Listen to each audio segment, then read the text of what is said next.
Bom, pessoal, vamos voltar para nossa aula aqui. Vamos iniciar essa aula, acho que é a sexta aula, né?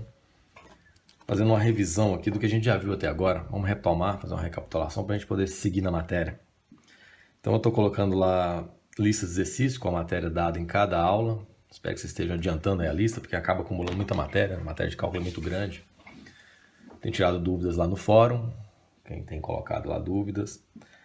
E sugestões de vídeos na base das listas de exercícios, vídeos extras, para quem quiser tirar dúvida de algum tópico específico. A gente iniciou o nosso curso com uma ideia muito geral e rapidinha dos conjuntos numéricos. Eu deixei lá na base da primeira lista de exercícios um conjunto de vídeos de um canal que eu gosto muito, um canal que prepara para o vestibular, eu acho. Um canal que chama NEC, acho que é o nome do professor. Muito didático. Lá nesse canal, para quem tem dúvida nessa parte de conjuntos numéricos, vale a pena dar uma olhada nos vídeos que ele coloca lá a respeito desse conteúdo, né?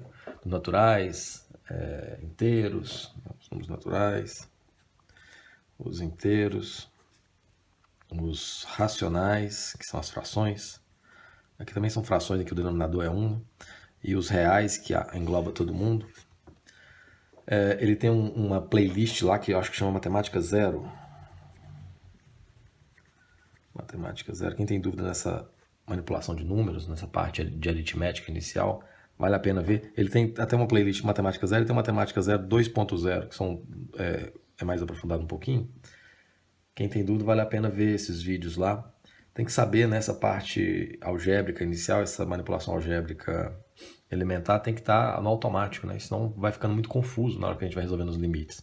Tem que saber o quanto que você pode juntar raiz, né? Você tem uma divisão de raízes de mesmo índice, raiz quadrada, você pode juntar elas uma só. Você não pode ter dúvida em relação a isso. O que você não pode fazer, né? Se você tem uma sombra dentro de uma raiz, por exemplo, você não pode escrever isso assim. É muito comum aparecer esse tipo de erro. Isso aqui está errado. Outro erro que é muito comum, tem uma situação assim, a pessoa vai e eleva ao quadrado em cima e eleva ao quadrado embaixo. Você pode multiplicar em cima e embaixo pelo mesmo número, dividir em cima e embaixo pelo mesmo número, mas isso aqui não, isso aqui está errado.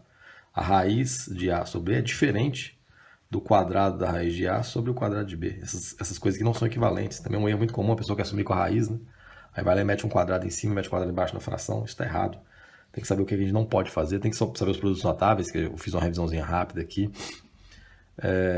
Tem que saber manipular os expoentes fracionários, né? Você tem algo assim, A elevado a 2/3, isso aqui é raiz de...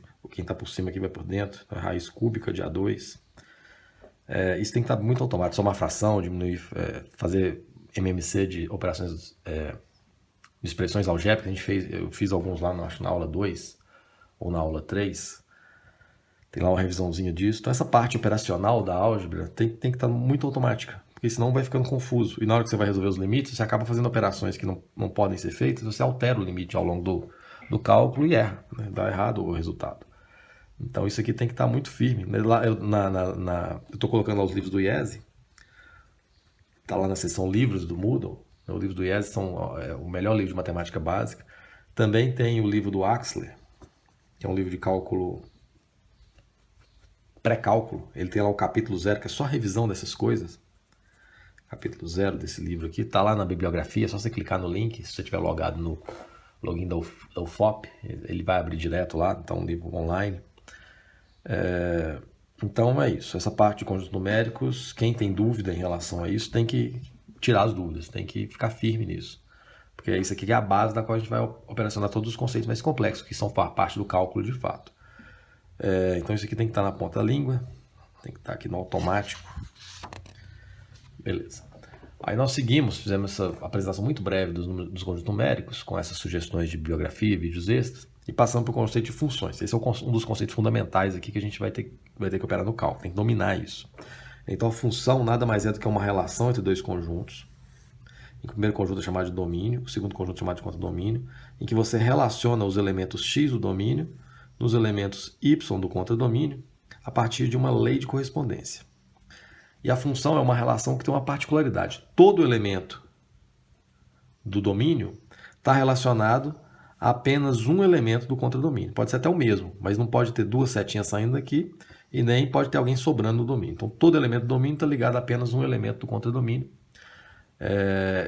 Toda vez que uma relação entre dois conjuntos mediados por uma lei de correspondência obedecer a essa regra, ela é chamada de função. E o resultado dessa relação vão ser pares ordenados. Ordenados por quê? Porque o primeiro elemento sai do primeiro conjunto, o segundo elemento sai do segundo conjunto. E esse conjunto de pares ordenados, que vão ser um monte, dependendo da quantidade de elementos que tem em cada conjunto, podem ser expressos por gráficos. Quando você coloca eles no plano cartesiano, pode ser expresso no plano cartesiano. Se for infinitos pontos, eles vão fechando curvas, né, que são determinadas, cuja forma é determinada pela lei de correspondência. Então, o gráfico de uma função nada mais é do que um conjunto de pontinhos que sai da relação entre dois conjuntos mediados por uma regra, por uma lei de correspondência. Dito isso, a gente viu a primeira função que a gente operou foi a função do primeiro grau.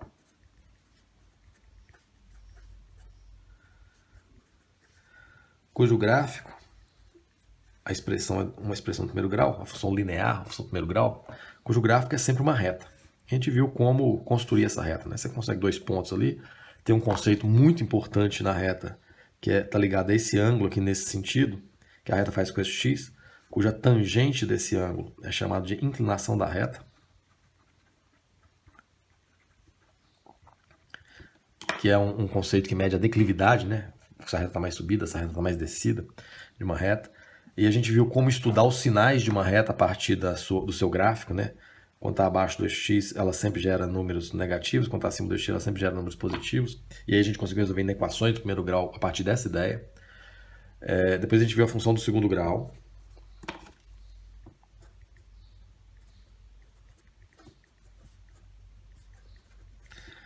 Cujo gráfico é uma equação, a expressão é uma equação do segundo grau. A gente viu como achar as raízes a partir da fórmula de Bhaskara, daquela que tem o delta, e quais são as formas básicas desse gráfico, né? Ele sempre dá uma parábola, vai depender, a forma da parábola vai depender do sinal de A, concavidade para cima quando A é positivo, concavidade para baixo quando A é negativo, e do sinal de delta. Delta positivo tem 2 raízes, aí basta você calcular ela pela fórmula de Bhaskara, delta igual a 0. Tem uma raiz só, ela toca só num ponto, e delta menor que 0, ela não toca no eixo x. E a gente viu como usar esse gráfico para resolver inequações, fazendo o estudo de sinal da expressão a partir do seu gráfico. E depois a gente viu as funções polinomiais, que é uma generalização para qualquer grau. Porque essas aqui são 2 funções polinomiais, são casos específicos de funções polinomiais. Função polinomial, né, que tem uma forma básica, que é um A, que multiplica um x elevado a n, uma função de grau n, mais um b, o x elevado a n menos 1, vai decair no grau, cuja fatoração a gente viu que pode ser escrita como o coeficiente de maior grau, x menos uma raiz, x menos a outra raiz, vezes x vezes a outra raiz, e por aí vai. E o gráfico da função polinomial, ela é sempre algo assim, ela não necessariamente precisa tocar o eixo x, ela toca o eixo x nas raízes reais. Toda vez que você tiver uma raiz real, ela vai encostar no eixo x. Ela é uma função sempre contínua, ela não tem nenhum problema de continuidade. Ela tem uma função, uma expressão de grau n, tem n raízes, entre reais e complexas, então não necessariamente você vai ter, no mundo dos reais, que ela às vezes vai tornar termos que são irredutíveis. A gente aprendeu como fatorar o polinômio, como achar algumas raízes, como dividir um polinômio. Depois a gente trabalhou com funções que são junções de funções polinomiais, divisões, que são as funções expressas por frações algébricas. Você tem lá um a de x sobre um b de x. A gente operou isso aqui até no limite, né? Essas funções que não são polinomiais, elas são divisões de 2 funções polinomiais, são frações algébricas. E a gente viu que, dependendo do domínio desse termo aqui, aparecem alguns tipos de descontinuidades na função. A gente viu aquela em que a função vem e tem um saltinho assim, tem uma bolinha, tem um valor que não está definido, e outras formas que a gente foi operando no limite. Quando a gente faz aquela simplificação. Soltou aqui. Faz aquela simplificação. Mais ou menos isso. Isso foi o conteúdo lá da aula 3. Aí a gente foi vendo tipos de função. Então a gente viu a função primeiro grau, segundo grau, função polinomial mais geral, que é um caso mais geral das funções que são expressas polinômios. E viu a função modular, que nada mais é do que a função definida por um módulo de alguma coisa. E a gente viu que isso aqui sempre pode ser expresso. Aqui pode ser um termo mais complexo aqui dentro, pode ser mistura com módulo. É sempre o que está dentro do módulo se o que está dentro do módulo exatamente for maior ou igual a zero. O igual a zero às vezes tem que excluir quando está no denominador. E é igual a menos o que está dentro do módulo, se o que está dentro do módulo for negativo. Então essa definição de módulo aqui permite a gente operar com qualquer tipo de módulo. E a função modular é a que envolve o módulo. Além do módulo, a gente também trabalhou as equações modulares, né? Você tem alguma coisa assim, um módulo de alguma coisa, estou colocando só o x aqui para ser a expressão mais simples, mas você tem um módulo de x igual a um número, isso aqui é verdade se o x for igual a menos k ou se o x for igual a k, tem duas respostas ali possíveis, né? Às vezes tem que excluir porque não pode dar negativo do lado de fora de um módulo. A gente viu algumas propriedades de módulo, a gente viu a inequação, né, que ela varia, você tem um módulo de alguma coisa, estamos colocando só um x aqui, mas pode ser algo mais complexo, menor que um k, isso aqui é verdade se o x estiver entre k e menos k, e aqui se for menor ou igual, vai ser igual aqui também. E se o x for maior que um k, isso aqui vai ser verdade se o x for menor que menos k ou se o x for maior que k. Então, com isso aqui, a gente consegue expressar tudo que envolve módulo, né? A partir da definição e a partir dessas três regras aqui, da equação e das inequações, você consegue operar com módulo. A gente viu como fazer o gráfico, né? O gráfico da função modular. Dessa aqui mais simples, ela vai ser dada por duas expressões, ou por quantas expressões tiverem lá para poder obedecer a definição do módulo. No caso dessa aqui, a função modular, que é só módulo de x, o gráfico ela é menos x até aqui no zero, depois ela é mais x até aqui no zero, são a primeira bissetriz, um pedaço da primeira bissetriz, um pedaço da segunda bissetriz. Essa aqui é a função f de x igual a módulo de x. A gente viu depois como a transformação de funções, né? Se você conhece o gráfico de uma função mais simples, se você tem uma função f de x assim, se você somar um número na função, somar um c, você está subindo a função de c unidades, o gráfico da função f de x mais um número c, ele é um gráfico c unidades para cima. Se você subtrair, ele vai ser um gráfico exatamente igual, sem deformar, se o desenho tivesse certinho aqui, ficaria exatamente igual, c unidades para baixo. Então, se você conhece esse gráfico aqui, você conhece ele mais um número ou ele menos um número, basta subir ou descer o gráfico. A gente viu também que se eu trocar o x trocar esse x aqui, ó, por x menos c, a função vai nesse sentido. Então, o gráfico da função f de x menos c ele seria c unidades para cá, sem deformar. Ele estaria c unidades para cá. E o x mais c, se você trocar o x, ele viria para cá. Ele arrastaria para cá sem deformar em c unidades para cá. Esse aqui seria o x mais c. Então, se você soma do lado de fora da função um número, ele sobe, diminui, ele desce. Se você troca o x por x menos um número, ele vem nesse sentido daquele número. Se você troca o x por x mais um número, ele vem nesse sentido desse número. E vimos também as reflexões. Né? Se você tem uma função que você conhece, no f de x, se você multiplica a função por menos 1, é como se o eixo y se tornasse um espelho. Ela fica algo assim. Esse aqui seria o menos f de x. E se você troca o x por menos x, é como se o eixo x se tornasse um espelho. Ela faz isso. Essa aqui é a função de f de menos x. Então, de posse dessas informações aqui, a gente consegue fazer funções mais complexas a partir de funções mais básicas, né? Arrastando o gráfico para cima ou para baixo ou refletindo ele em torno dos eixos. Se você está fazendo algo assim ou algo assim. Basta você saber a operação que você está fazendo do ponto de vista algébrico para saber o resultado gráfico dela no gráfico que você tinha anterior. Então, vimos isso aqui, eu acho que foi na aula passada. Na aula passada também a gente viu a função potência, que é uma função polinomial muito simples, mas que a gente consegue inferir mais ou menos como é o gráfico a partir disso aqui. Se eu tenho aqui esse n natural, esse n pertencente aos naturais, vou tirar aqui o zero, senão ela fica uma função constante. E vou tirar o 1 também, a partir do 1, n1 e menos o termo 1. Se você tem esse n par, a função sempre tem mais ou menos essa forma aqui. Ó. Se o n for igual a 2, ela tem mais ou menos, ela é uma parábola, inverta a origem, isso aqui seria o x2. O x4 teria uma forma mais ou menos parecida, em que ele depois do 1,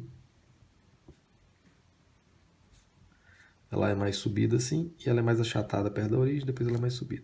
Esse aqui seria o x4. O x6 Seria a mesma coisa, só com mais subida. Então ela tem uma forma básica, que você pode inferir mais ou menos como é que é o gráfico, a partir da potência. Então a função potência, a forma básica dela é a parábola e ela pode ficar mais subidinha assim, mais achatada em relação à origem, dependendo da potência. E se o n é ímpar,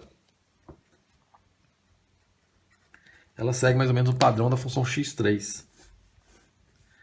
A função x3 ela é algo assim. Aí também tem aqui o ponto 1, 1, e nesse caso aqui o menos 1, menos 1. E que você tem a função, sei lá, x5, ela é mais subida, mais achatada em relação à origem, mais descida aqui. Esse aqui seria o x5. O x7 é mais assim, e por aí vai. É mais qualitativo, que é o que a gente tem que ter uma ideia. Então é mais ou menos uma função que faz isso. Se é uma função potência, se é só isso, só aparece esse termo aqui, não tem nenhuma soma, não tem nada, e a potência é par ou ímpar. Então mais ou menos para você inferir quem é o gráfico. Também se você pode juntar isso com informações que você pode só arrastar ela para cima ou para baixo usando esses conceitos aqui também na função potência em qualquer outra função. A gente viu a função recíproca, função importante porque ela tem um caráter didático que é apresentar as assíntotas, né?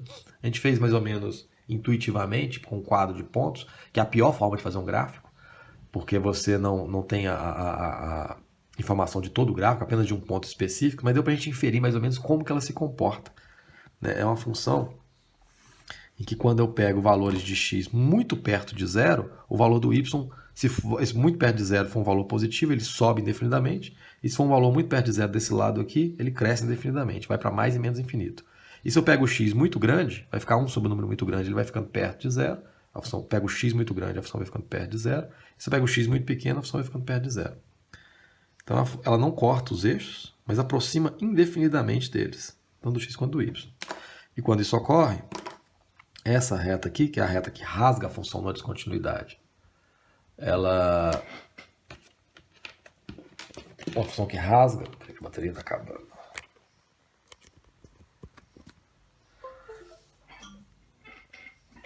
Uma reta que rasga a função numa descontinuidade, aqui no caso ela descontinua no zero, chamada de assíntota vertical.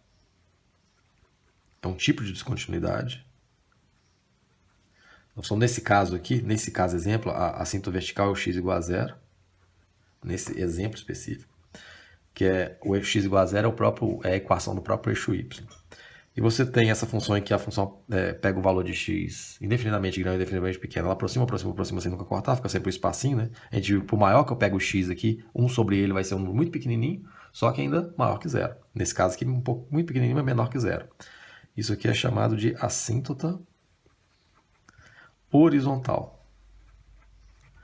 No infinito, a função aproxima dela. Nesse caso aqui, desse exemplo específico, é o y igual a zero, que é a equação do eixo x. Esses exemplos aqui específicos seriam esses, mas a assíntota vertical e horizontal são esses conceitos aí. E a gente operou com essa função, foi mexendo nela para poder achar funções mais complexas, e foi isso que a gente viu, acho que na aula passada. Bom, e vimos o conceito de limite. Vimos que tem dois tipos de limites. E aí, feitas as funções, o limite de uma função é o que me permite analisar o que acontece com a função quando o x fica muito perto de um valor. Esse é um tipo de limite que a gente faz, é o limite no ponto. O que acontece? O que está perguntando aqui, isso aqui é uma pergunta, em linguagem matemática, está perguntando o seguinte: o que ocorre com essa função quando o x fica muito perto desse valor? E podem ter algumas possibilidades. A primeira possibilidade seria não acontecer nada. Se a função for contínua, vou pegar aqui uma possibilidade A. Se a função for contínua em A, você tem lá a função. Você tem lá o valorzinho A,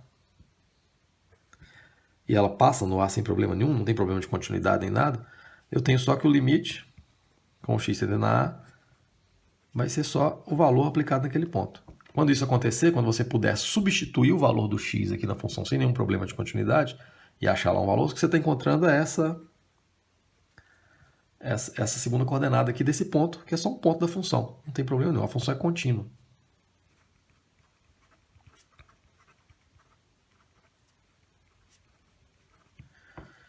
Então, se você só faz a substituição e não tem problema de continuidade, naquele ponto ela pode ter outros problemas de continuidade, mas não me importa lá, me importa infinitamente perto do A. em que eu posso pegar infinitamente perto do A desse lado ou infinitamente perto do A desse lado, isso está ficando cada vez mais perto desse f de A aqui. Então, se você pode substituir diretamente, a função é contínua. Isso está acontecendo graficamente. Uma outra possibilidade é ela ser descontínua, mas você consegue lá simplificar a descontinuidade. Você consegue simplificar o problema. Então, você não pode substituir, porque o x não está definido lá. No entanto, você consegue simplificar e achar um valor. O que você está achando é a coordenada desse pontinho aqui, ó. Então, é uma função que tem um furinho. O que você está achando é a coordenada desse furinho. Então, quando você simplifica lá em cima do x, você simplifica o x menos a em cima e embaixo, x menos a, você faz isso, o que você está fazendo é falando, essa função não está definida no A. Só que como eu consegui simplificar e substituir o valor, o que você está encontrando no valor do limite, você vai lá, o x igual a f de x, você tem aqui que o f não está definida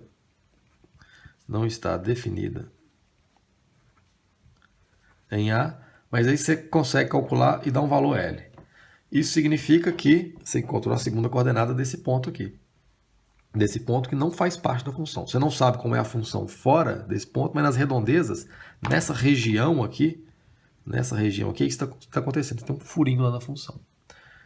E uma terceira possibilidade é ela também ser descontínua, mas acontece o seguinte, você vai calcular o limite e você vai para o limite do ponto. Então você tem 3 passos aqui que devem ser seguidos nessa ordem aqui. Primeiro, verificar se você pode substituir o valor.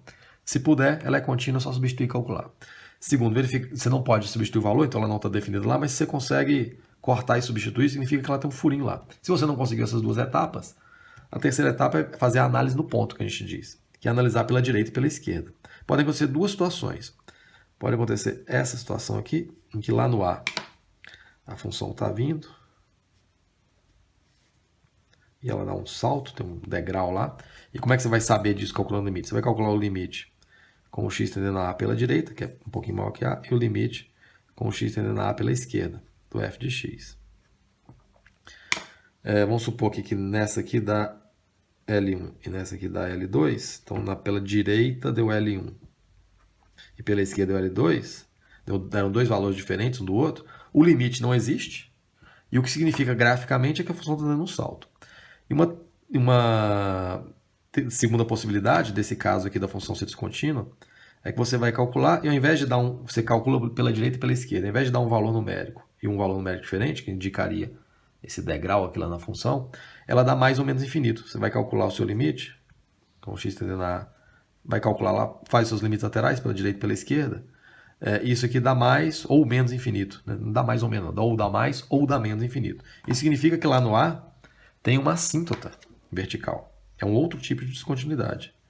Significa que lá no A tem uma retinha vertical em cima do A, que a função aproxima dela de um lado e vai para mais infinito, pode ir para baixo também, desde que não encoste nela. E do outro lado vai para mais também, ou vai para menos, vamos supor que a função faz isso. Aí você tem lá uma assíntota. Então, para você localizar as assíntotas, você faz o x tender a uma descontinuidade. Se o limite der mais ou se der menos infinito, significa que ali tem uma assíntota. A função se ela der mais infinito, ela vai dos dois lados, ela vai dos dois lados para cima. Se ela der menos infinito dos dois lados, ou pode acontecer isso, né? Uma dá mais infinito, outra dá menos infinito, ela faz isso, né? Ou faz isso. Então é um tipo de descontinuidade que o resultado do limite indica o que está acontecendo lá no gráfico. Então, a teorização do limite, basicamente é essa. Acho que eu tinha colocado aqui. Eu tinha colocado essa. Não. É isso aqui mesmo. Se eu estou calculando o valor de uma função, quando o x fica pertinho de um valor A, quando tende a um valor A, tende a um número, tem essas 3 possibilidades. Ou a função é contínua nesse número, e você pode só substituir e calcular o valor. Ou a função é descontínua, mas você consegue cortar o problema. Ela continua descontínua, mas esse tipo de situação acontece. Ela vem, dá um saltinho ali naquele ponto e continua. Daí você vai saber disso que você vai conseguir calcular o valor depois de cortar. Ela não está definida, mas você vai conseguir calcular o valor. Ou você não vai conseguir cortar o valor e tem 2 possibilidades. Se você calcula os limites laterais, você faz aqui os chamados limites laterais. Você parte para a gente chama de análise no ponto. Analisar o que acontece pertinho dos dois lados. Se você acha valores numéricos diferentes um do outro, significa que ela está dando um salto. Se achar igual, significa que não está acontecendo nada, está acontecendo isso. E se você não acha valores numéricos ou acha limites no infinito, ou que dê mais infinito, ou que dê menos infinito, significa que o tipo de descontinuidade que tem lá não é um saltinho assim, é que tem uma reta rasgando ela, e a função quando chega perto dela ou vai para menos infinito ou vai para mais infinito. Então tem ali uma descontinuidade porque tem uma assíntota na função. Então são essas três possibilidades aí, nesse caso aqui tem essas duas possibilidades. Tem que saber interpretar o resultado do limite e o que significa isso graficamente. É esse vínculo que tem que ser feito. E o segundo tipo de limite, o primeiro tipo de limite é o limite no ponto, o limite indo para um valor numérico. O segundo tipo de limite que a gente viu na aula passada é o limite no infinito, que é aquele valor quando a função fica, o valor do x, eu quero saber o que acontece com essa função, quando o valor do x fica muito grande, arbitrariamente grande, infinitamente grande, tão grande quanto se precise, ou fique muito pequeno, muito grande em módulo, mas negativo. E aqui pode acontecer duas situações. Ou isso aqui pode ir para um número, vai aqui para um valor L. Isso significa, nesse caso aqui, que você tem uma assíntota horizontal. Olha o que significa você encontrar aquele L ali.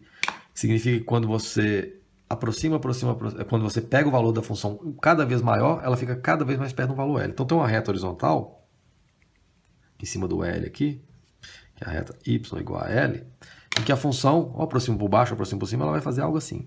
Lá no mais infinito, que é andando nesse sentido, ela vai ficar cada vez mais próxima sem nunca cortar. Então, esse aqui é a assíntota horizontal. Que tem essa equação. Isso pode acontecer no menos infinito também. Vamos supor que aqui também tivesse dado L. Então, uma possibilidade que essa função estivesse fazendo é isso aqui. Perceba, a função podia estar fazendo isso. Aproximando aqui da outra sem nunca cortar. No caso desse exemplo aqui específico que eu coloquei, quando o x é para mais infinito, fica muito, muito grande, o y vai ficando cada vez mais perto de L, vai ficando cada vez mais perto de L. Ou nesse caso aqui, quando foi menos infinito, também deu. Pode dar diferente. Né? Ou pode um lado dar mais infinito, o outro não. Ela fica cada vez mais perto de L. Outra situação que tem, nesses limites aqui, você faz o limite no infinito e dá um número, ou você faz o limite no infinito e dá mais ou menos infinito também. Você faz o limite indo, sei lá, para mais infinito. Isso aqui também dá mais infinito. Isso significa o quê? Que quando o x cresce, o y cresce também indefinidamente. Então a função, não sei quantitativamente quanto que dá, mas ela está fazendo isso. Quando eu pego o x grande, o y também cresce. A função está fazendo isso. Ela não está aproximando de nada, ela está só explodindo em valor. Então tem que saber interpretar o que o limite pergunta, qual que é a pergunta que ele está fazendo. Ele está perguntando assim, o que acontece com essa função quando o x fica muito grande? Quando o x fica arbitrariamente grande. Ou seja, quando, do ponto de vista gráfico, quando eu pego o x cada vez mais para lá. Nesse caso aqui, a função, o valor do y também ficou cada vez maior. Esse aqui que é a conclusão gráfica dessa expressão algébrica. Né? O x cresceu, o y fez isso. Nesse caso aqui, quando o x cresceu indefinidamente, ele aproximou do valor. Então, ele vai aproxima, sem não cortar. Bom, esse é um resumo aí conceitual do que a gente viu em termos de limite. Limites no ponto, limite no infinito. E a consequência gráfica dos cálculos algébricos que a gente tem feito. Vamos fazer esse limite aqui então, fazer alguns exemplos de limites para praticar esses conceitos ligados ao limite que a gente estava vendo aqui. Eu tenho um limite com x tendendo a um ponto. Eu tenho um limite no ponto, x tendendo a 9. A primeira coisa então que a gente tem que fazer, tem aquelas 3 etapas. A primeira é verificar se o valor para o qual o x está tendendo está no domínio da função. Se o x igual a 9 está definido na função. Percebam que não, né? Quando eu coloco aqui, o x igual a 9 no denominador, isso aqui dá zero, que não pode acontecer porque está no denominador de uma fração. Então, x igual a 9 não está definida. Não está definida. Está fora do domínio. Aí a gente passa para aquela segunda etapa, que é tentar simplificar para ver se lá na função tem um furinho. Então, ela não é contínua no 3, vamos ver que tipo de descontinuidade que ela tem. Percebam que o 9, ele zera a parte de cima também, porque 9 ao quadrado, 81 menos 81, zero. Então, tem chance de a gente conseguir simplificar isso aqui. Como que eu vou operar? Eu vou fazer duas maneiras essa. Ou eu posso multiplicar pelo conjugado, né? Seria um caminho que eu faria aqui no automático, sem refletir muito, só pela estrutura. Como tem um termo aqui dentro da raiz, subtraído aqui de fora da raiz, e para tirar a raiz para a gente ver o que acontece, eu poderia fazer isso aqui, ó. Multiplicar em cima e embaixo. Aquela estratégia que a gente já fez em outros limites. Multiplicar em cima e embaixo pelo conjugado desse termo que está dentro da raiz. O conjugado seria o mesmo termo, só que ao invés de menos, mais. para poder usar aquele produto notável, que é o quadrado do primeiro menos o quadrado do segundo. Aí vai sumir com a raiz de baixo. Ou eu posso usar já de cara aqui esse produto notável, porque aqui eu tenho x ao quadrado, então eu tenho um x ao quadrado e eu tenho um 9 ao quadrado. Então eu tenho um x ao quadrado e um 9 ao quadrado. É como se isso aqui fosse o meu a e isso aqui fosse o meu b. Eu tenho um a ao quadrado menos b ao quadrado. Então eu posso usar o seguinte produto notável. Eu posso reescrever essa parte de cima. Eu estou usando aquele produto notável que me disse que se eu tenho um a ao quadrado menos um b ao quadrado, isso pode ser escrito como a mais b, que multiplica a menos b. Naquele caso ali, o nosso a é o x, o nosso b é o 9. Então ficaria x mais 9, que multiplica x menos 9, sobre raiz de x menos 3. Vou fazer por esse caminho aqui. Aqui também eu acho que sairia. Percebam que aqui, apesar de não parecer, eu também tenho um termo ao quadrado menos outro termo ao quadrado. Eu posso pensar que x é raiz de x ao quadrado, menos 9, que é 3 ao quadrado. Então eu tenho mais uma vez um a menos b ao quadrado, que eu posso reescrever.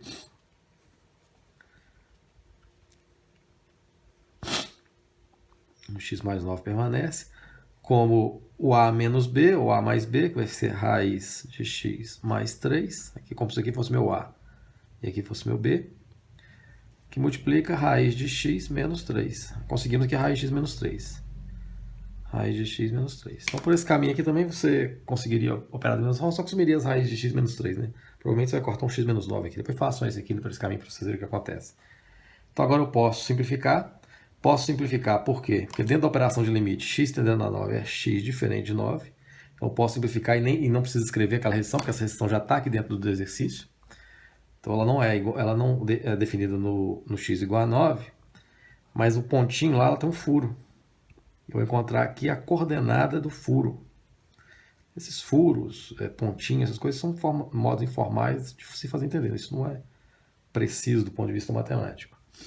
Então, substituindo aqui, vai ficar 9 mais 9, que multiplica raiz de 9 mais 3, que é igual a 18 vezes 3 mais 3, 6, que é igual a 90 e 108. 108. Então, aquela função ali, essa função aqui, ela tem no ponto 9 e 108. Então, tem um ponto lá, 9 e 108. Precisaria saber isso para resolver o limite, mas é bom a gente saber o que está acontecendo na função. Então, tem um ponto lá, 9 e 108. Que é um pontinho assim furado. A função vem, não sei como, isso aqui é tudo invenção minha até aqui. Aqui eu tenho certeza que é isso, e depois ela continua. Então não sei como é o gráfico disso, mas eu sei que nessa região aqui, nas redondezas do 9, é isso que acontece. Tem um furinho lá na função. Como é que eu descobri isso? Quando eu cortei esse termo com esse. Então significa que lá no 9, que era o problema, era onde a função não está definida, é esse tipo de descontinuidade que acontece. Esse tipo de descontinuidade que aparece. Vou fazer mais um.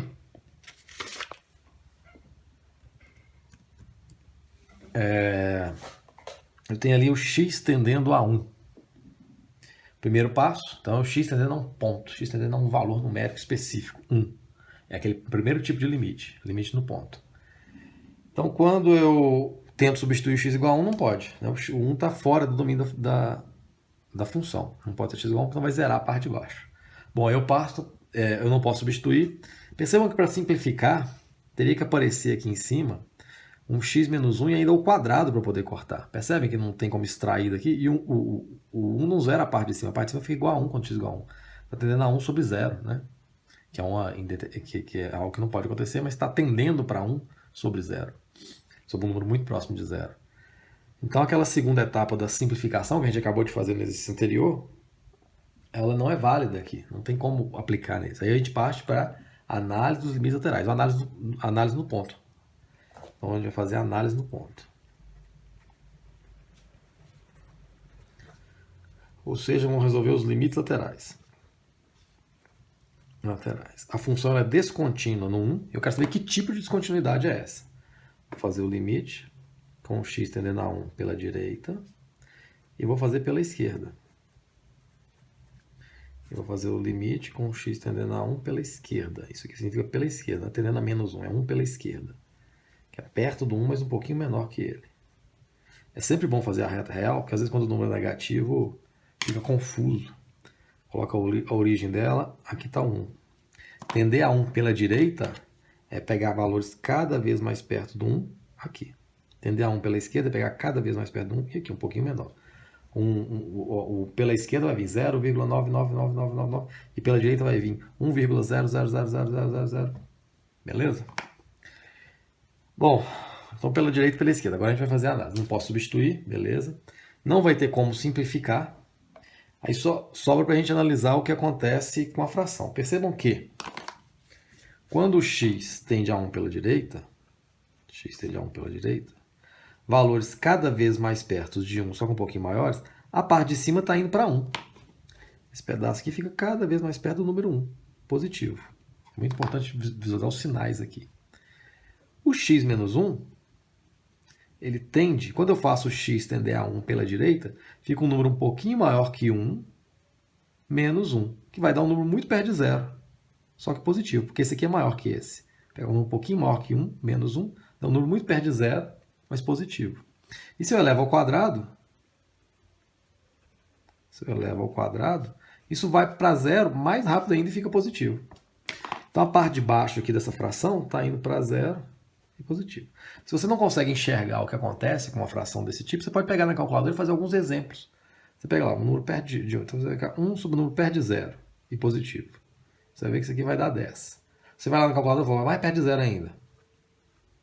Isso aqui vai dar 100. Mais perto de 0 ainda. Aí você põe lá na calculadora no tanto de 0 assim. Você vai ver que o resultado aqui está só crescendo. Quando isso ficar infinitamente perto do 0, o resultado da fração inteira vai ficar 1 sobre o número infinitamente perto de 0, isso aqui vai para mais infinito. Esse é o símbolo matemático que representa essa situação em que é algo que é potencialmente sempre maior. É algo que cresce indefinidamente. Então a gente já sabe ali que a descontinuidade é uma assíntota. Vamos ver se do outro lado também vai para mais infinito. Quando eu faço x tender a 1 pela esquerda, ou seja, pertinho do 1, mas um pouquinho menor, 0,99999, a parte de cima fica perto de 1 de novo, né? A parte de cima não se altera. Ela está indo para 1 positivo, fica cada vez mais perto do 1. A parte de baixo, x menos 1, quando eu pego um número perto de 1 pela esquerda, 0,99999 menos 1, isso aqui vai ficar muito perto de 0, só que agora vai ficar negativo, porque o número antes do 1 é menor do que o 1 que está aqui. E quando eu elevo isso ao quadrado, olha o que acontece. Quando eu pego um número muito perto de 1, aqui vai ficar um número muito perto de 0 e negativo, só quando eu elevo ele ao quadrado, ele vai ficar positivo. Todo número que é um número perto de 0 negativo, está dando assim, menos 0,00000000001. Está ficando muito perto de 0. Quando eu levar isso aqui tudo ao quadrado, isso aqui fica um número mais perto de 0 ainda e positivo. Então a parte de baixo aqui também está indo para 0 positivamente. Não é 0 positivo, é um número perto de 0, mas positivo. Então esse limite aqui também vai para mais infinito. Foi igual ao do anterior, mais infinito. Então esse limite original aqui vai para mais infinito. Esse aqui não é bem um caso de existência de limite, né? Limite existe quando ele vai para um número específico. O limite de 1 dá 10. Esse aqui existe. Esse aqui a gente diz que é um caso, um limite não existe, mas a gente pode falar alguma coisa sobre ele. Os dois lados vão para mais infinito, o limite original vai para mais infinito. É um caso especial de não existência de limite. Digamos assim, é um limite que não existe, mas vai para mais infinito. O que está acontecendo é o seguinte. Então lá no x igual a 1 tem uma reta vertical chamada assíntota. Aqui na reta x igual a 1, ela é assíntota vertical dessa função. Quando a função vem de um lado, ela vai para mais infinito, e do outro ela vai para mais infinito. O x nunca dá 1, mas fica indefinidamente perto do 1. Isso aqui vai chegando cada vez mais perto. Se você pegar lá longeão, você vai ver que está perto, cada vez mais perto, mas nunca encosta. Então a função, o tipo de descontinuidade que tem é essa, que é diferente desse tipo de descontinuidade. Então a função é descontínua no 1, só que nesse caso não é um furinho, ela é um assíntota, rasgando a função ali na descontinuidade. Então vamos fazer mais um limite desse primeiro tipo, que é o tipo em que o limite no ponto, em que a função tende para um número específico. Tem ali o limite com x tendendo a menos 4 de módulo de x mais 4. Primeira coisa, você viu o módulo, você não opere com ele. Não importa se está dentro do limite, não importa se está em qualquer tipo de conceito matemático que você estiver trabalhando. Primeiro você tem que saber o que é esse módulo. Quais são as informações que ele está resumindo. Então, antes de mexer com o limite, primeiro a gente vai operar aqui com o módulo. Quero saber quem é esse módulo de x mais 4. Ora, o módulo de x mais 4, usando a definição, é o próprio x mais 4, sem alterar nada, é o que está lá dentro do módulo, se o que está dentro do módulo for maior ou igual a zero. Aqui pode ser zero, né? E ele é menos o que está dentro do módulo se o que está dentro do módulo for menor que zero. Bom, então só usei a definição aqui, sempre vai ser válida para qualquer expressão modular. Eu tenho aqui o módulo de x mais 4, ele resume as seguintes informações. Ele diz que ele é o próprio x mais 4, se o x, diminuindo 4 dos dois lados, se o x for maior ou igual a menos 4, e ele é menos x menos 4, se o x for menor que menos 4. Então, esse módulo aqui, ele resume essas informações. E agora a gente já sabe quem é o módulo. Vamos ver o limite. Então, o limite, em princípio, não teria problema a gente substituir ele aqui. Como ele não tem nenhuma restrição de ser menos 4, isso aqui ficaria módulo de menos 4 mais 4 igual a zero. Nem precisaria dessa reflexão que a gente fez aqui com o módulo. No entanto, vamos fazer ela para a gente ver o que significa isso do ponto de vista gráfico. Se eu fosse analisar pela direita e pela esquerda, o que está dizendo é o seguinte: essa função é contínua no menos 4, não tem problema no menos 4. Se você fosse analisar pela direita e esquerda, você ia ver que vai para o mesmo ponto. Porque olha como é que o gráfico dela funciona.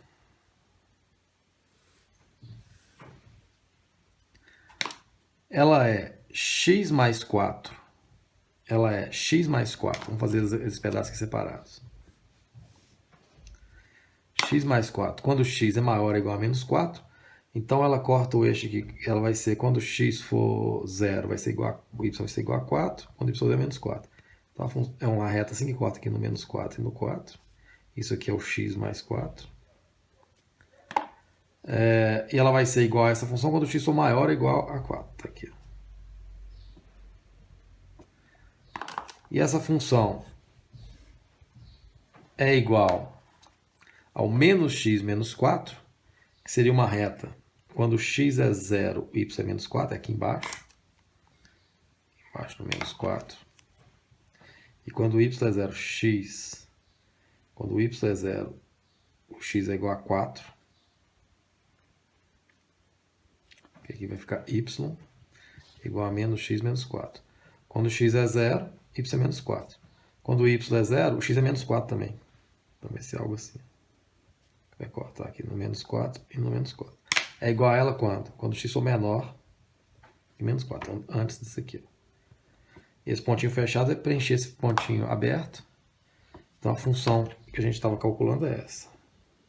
Nesse caso aqui nem precisaria fazer a definição do módulo. Porque você pode aplicar direto. Mas só para a gente ver aqui. Aqui cortando no 4. Aqui no menos 4. Essa aqui é a função módulo de x mais 4. Então percebam que no zero a função é contínua. No zero, no menos 4 a função é contínua, não tem problema nenhum. Ela tem essa quininha aqui, mas esse pontinho fechado está preenchendo esse pontinho aberto. Ok? Então na função modular, nesse caso aqui não precisou da gente estender ela, mas normalmente quando for um caso muito simples assim, você tem que estender o módulo antes de saber como você vai operar com ela. Nesse caso aqui não precisou, porque não tinha problema nenhum ser menos 4. Isso aqui não estava no denominador, não tinha nenhuma restrição. E a função é contínua. Bom, essa letra D, vamos ver um outro tipo de limite, que é o limite no infinito, que a gente viu na aula passada. Então aqui envolve outras estratégias, aquelas 3 etapas do tá no domínio, pode simplificar, análise no ponto, dos limites laterais, só vale para quando o x está tendendo um número. X tendendo a mais ou menos infinito tem estratégias próprias para ele. Nesse caso, como é uma fração algébrica, a estratégia é o seguinte: eu vou dividir em cima e embaixo por x elevado ao maior grau do de baixo, ao maior grau do denominador, que no caso é x elevado a 1. Então isso sempre vai permitir você simplificar. Vou dividir o numerador por x elevado a 1, que é o maior grau do de baixo, no caso é x, e vou dividir o denominador por isso. Se eu fizer em cima e embaixo a mesma operação de divisão, eu não alterei. Posso simplificar aqui com aqui e vai voltar na função original. Vou separar essas somas e subtrações ali em cima. Isso vai ficar igual ao limite com x tendendo a mais infinito de 3x mais 5, cada um deles sobre x. Vou deixar de outra cor aqui, só para indicar que é o x que a gente introduziu. Sobre 4x menos 4, sobre cada um deles sobre x. E agora eu vou simplificar. Posso cortar esse x com esse x com esse x. E a minha função do início do exercício ela pode ser reescrita como 3 mais 5 sobre x sobre 1 menos 4 sobre x. Na verdade, a gente colocou o x em evidência em cima e embaixo. É assim que ficaria. E depois cortou ele. X no infinito, eu posso considerar que é x diferente de zero. Bom, nessas formas aqui, nessa forma, não resta dúvida do que estava acontecendo com essa função. Por que não resta dúvida? Porque a gente tem, o limite pode nos levar a conclusões nos levar a situações que não são conclusivas. Porque observe o que acontece, se eu penso só no termo de infinito aqui, falar x tendendo a mais infinito, vai ficar 3 vezes um número muito grande, mais 5 fica um número muito grande. E embaixo, x, um número muito grande, menos 4 fica um número muito grande. Então esse limite estava nos levando a algo assim, ó, mais infinito sobre mais infinito. Quem não sabe operar com símbolo de infinito vai falar, isso aqui dá 1 então. Só que percebam que eles não estão indo para o infinito no mesmo ritmo. Olha, a parte de cima é multiplicado por 3, esse mais 5 não interessa, e o menos 4 no infinito isso fica desprezível. E a parte de baixo é só 1. Tem uma diferença de ritmo que cada um vai para o infinito. Isso aqui não é um número dividido por outro, é um símbolo que representa algo potencialmente sempre maior, dividido por um símbolo que representa algo potencialmente sempre maior, mas não indica como que isso aqui está indo para o infinito. Então isso aqui é uma indeterminação. Isso aqui, por isso que a gente fez todo esse caminho aqui, porque o que era uma indeterminação se tornou algo bem determinado aqui. Isso aqui é uma indeterminação. Você não pode dizer nada de algo que está te levando para esse tipo de conclusão. No entanto, aqui a gente não tem dúvida nenhuma. Esse tipo de função, né, que você tem assim um número sobre um x elevado a uma potência qualquer, no caso que a potência é 1.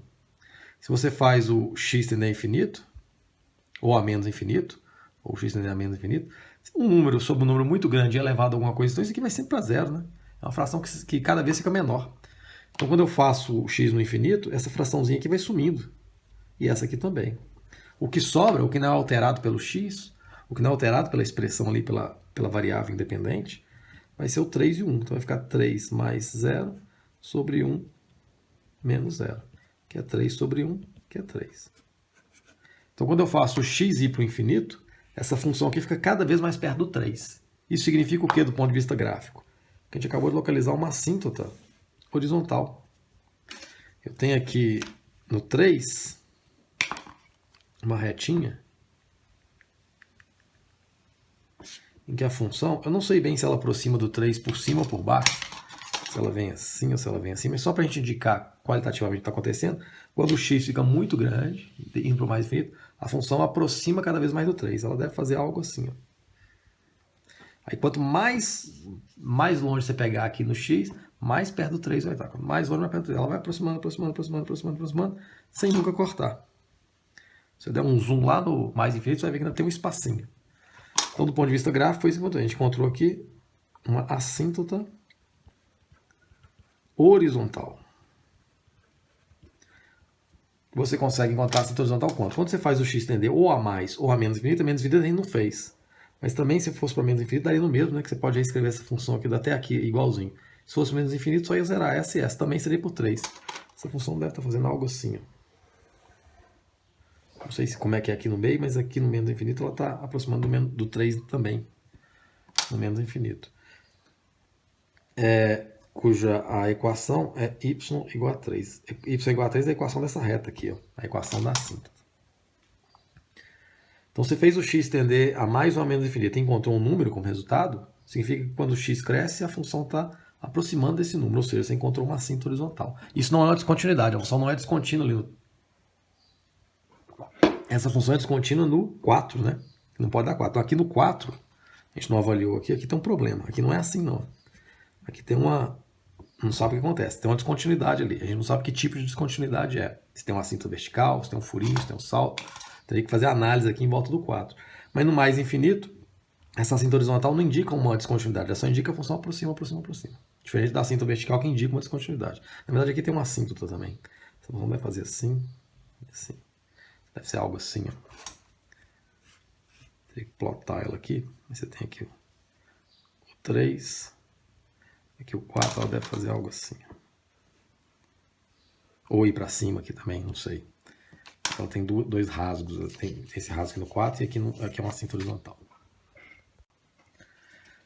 Vamos resolver mais um limite no infinito, agora indo para o menos infinito. Então, não é aquele primeiro tipo de limite que a gente usa aquelas 3 etapas, é aquele que a gente usa estratégia específica para os limites no infinito.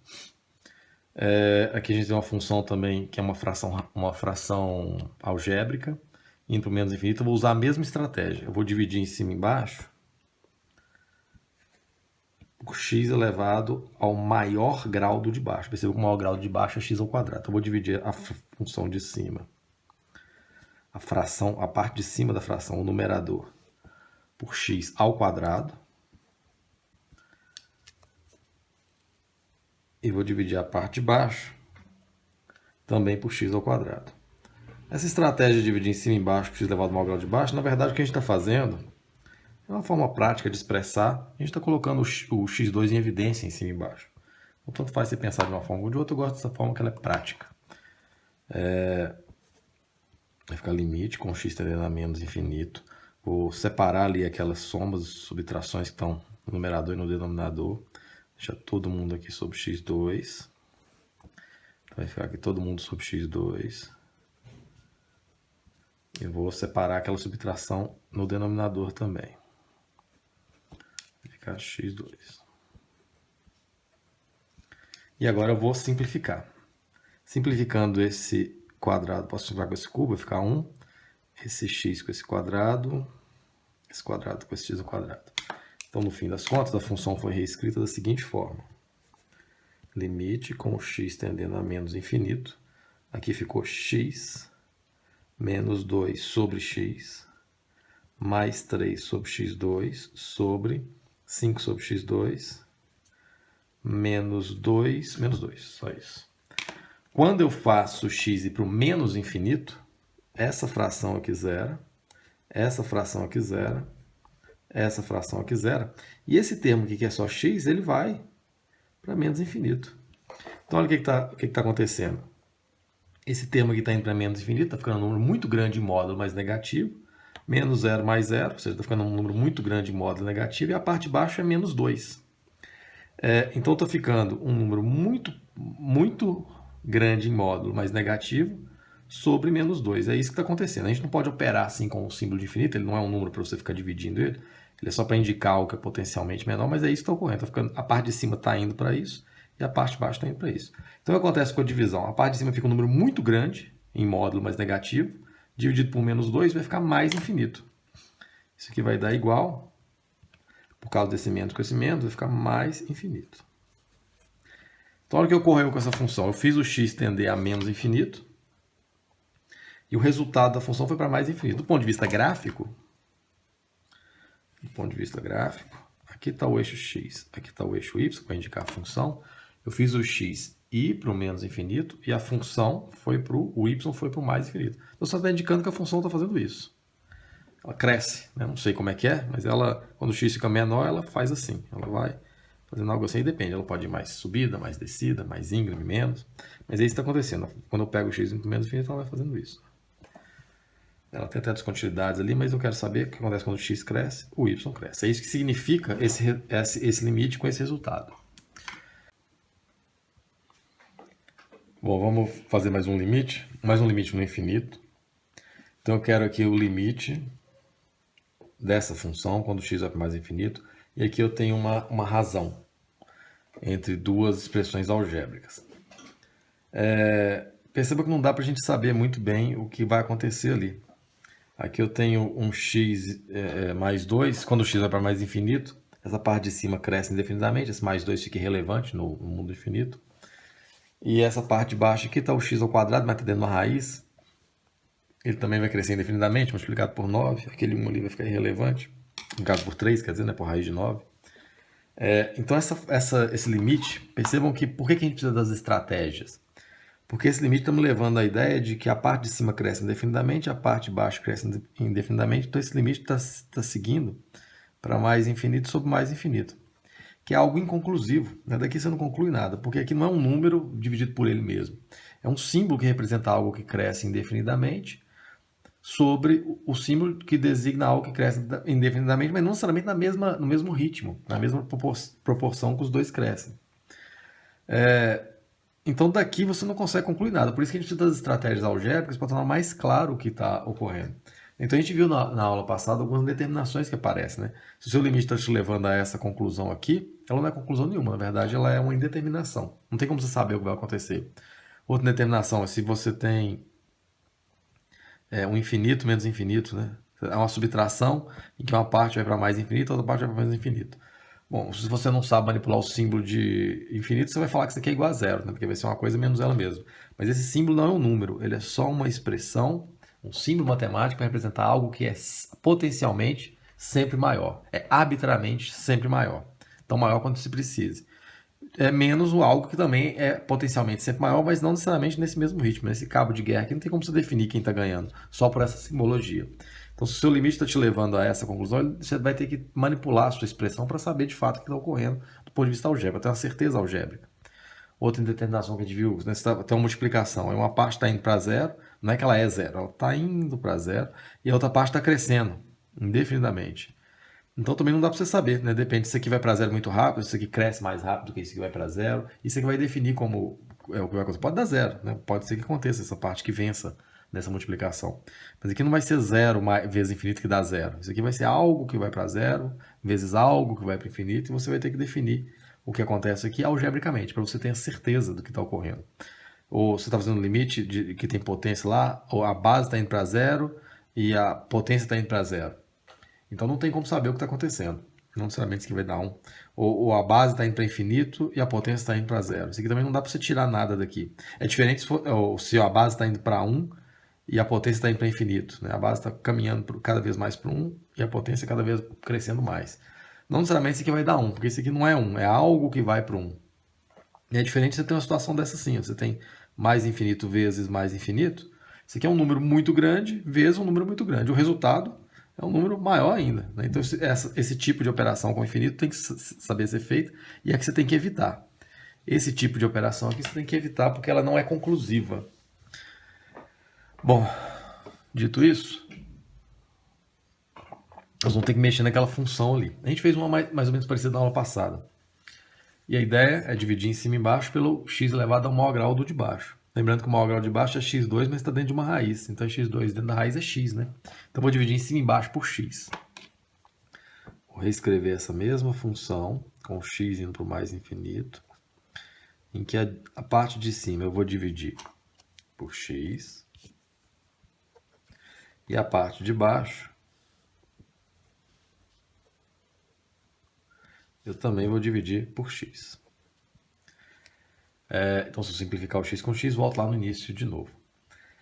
Depois a ideia é que você, como a gente fez no anterior, a gente separe essa soma e separe lá dentro. Só que aqui dentro, esse aqui tem uma particularidade que está dentro de uma raiz da parte de cima.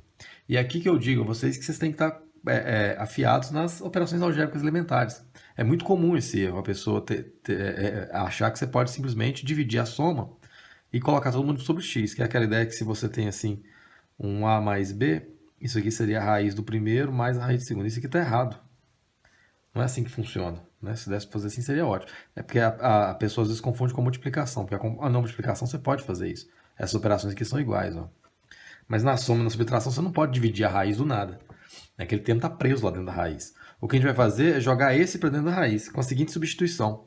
A gente tem que lembrar que raiz quadrada de x2 é igual a módulo de x. Por que módulo de x? Porque de uma raiz de índice par só pode sair um número positivo. Então, como eu não tenho garantia que esse x aqui é positivo, apesar de ser elevado ao quadrado e tal, mas ele mesmo pode ser negativo, ele não pode sair negativo lá de cá. O módulo me garante isso, que o termo aqui vai ser positivo. Esse aqui é o próprio x, se o x for maior que zero, e menos x se o x for menor que zero. Então, só definição de módulo. Como eu estou trabalhando aqui no mundo do mais infinito, quando eu estou trabalhando com x tendendo a mais infinito, nesse limite aqui, ó, x tendendo a mais infinito, eu posso considerar que isso aqui são valores de x maiores que zero. Né? X tendendo a mais infinito fica arbitrariamente grande, posso considerar que eu estou trabalhando só com valores positivos. Nesse mundo aqui só dos valores positivos, o raiz de x2 fica igual positivos a x. Então, nessa fração aqui, tanto faz eu escrever x como raiz de x2. E eu vou trocar esse x aqui justamente por isso. Por raiz de x2. Por quê? Porque aí eu vou conseguir juntar as duas raízes. Né? Se você tem uma operação desse tipo, né? Se você tem uma raiz de quadrada sobre uma raiz quadrada, você pode escrever todo mundo sobre a mesma raiz quadrada. É uma operação algébrica que tem que saber. Na aula passada, o que a gente fez estava indo para menos infinito. Então, quando a gente foi trocar o x, ficou x2 igual a menos x, a gente isolou o x, ficou x igual a menos x2. Então, apareceu um menos aqui. Nesse aqui, como é mais infinito, eu vou ter que a raiz de x2 é igual a x só. Estou fazendo essa mudança ali para a gente poder juntar as raízes. A parte de cima vai ficar x mais 2 sobre x. Vou deixar para fazer todas as operações iguais ao mesmo tempo. Vou copiando ali até...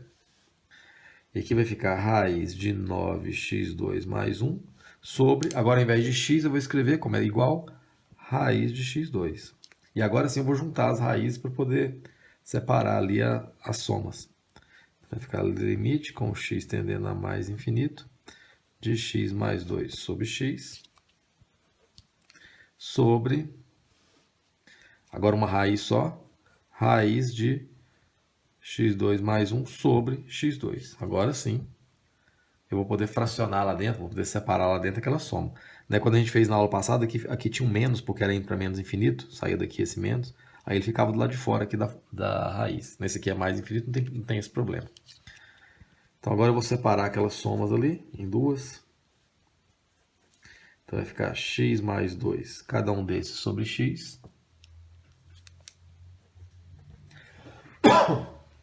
Sobre raiz de 9x2 mais 1, cada um desses aqui, sobre esse x2 que estava lá dentro da raiz. E agora eu vou simplificar. Vou simplificar esse x com esse x2 com esse x2, e aquela função do início do exercício vai ser reescrita assim, ó, de uma forma equivalente a 1 mais 2 sobre x sobre raiz de 9 mais 1 sobre x. 2. Então, essa expressão aqui é equivalente a essa. Por quê? Porque eu posso dar cada passo desse sentido contrário até voltar aqui de novo. Porém, nessa forma aqui, ficou muito mais claro o que está acontecendo quando o x fica mais infinito. Aqui a gente tinha dúvida, estava indo para essa indeterminação. Aqui não tem dúvida nenhuma. Quando o x fica muito grande, essa fração 2 sobre um x arbitrariamente grande vai para zero. E essa fração aqui, 1 sobre o x arbitrariamente grande ao quadrado, ainda também vai para zero. Vai até para zero mais rápido. Então, isso aqui vai ficar igual a 1 mais 0 sobre raiz de 9 mais 0, que vai dar 1/3. Vai dar 1/3. Isso significa, do ponto de vista gráfico, que existe uma reta aqui num terço, uma reta horizontal. Ela não faz parte da função, mas ela limita a função. Aqui num terço. Que quando o x fica cada vez maior, ela fica cada vez mais perto desse 1/3. Então, não sei se vai aproximar por cima, vai aproximar por baixo, mas é possível que a função faça algo assim, ó, cada vez mais perto desse 1/3. E essa reta é chamada de assíntota horizontal. É uma reta que quando o x vai para o mais infinito, a função fica cada vez mais perto dela. Cuja a equação da síntese, determina a equação da síntese, vai ser y igual a 1/3. Y igual a 1/3 é a equação dessa reta horizontal aqui, que corta o y 1/3. Não pediu isso não, só pediu para a gente fazer o limite dá 1/3.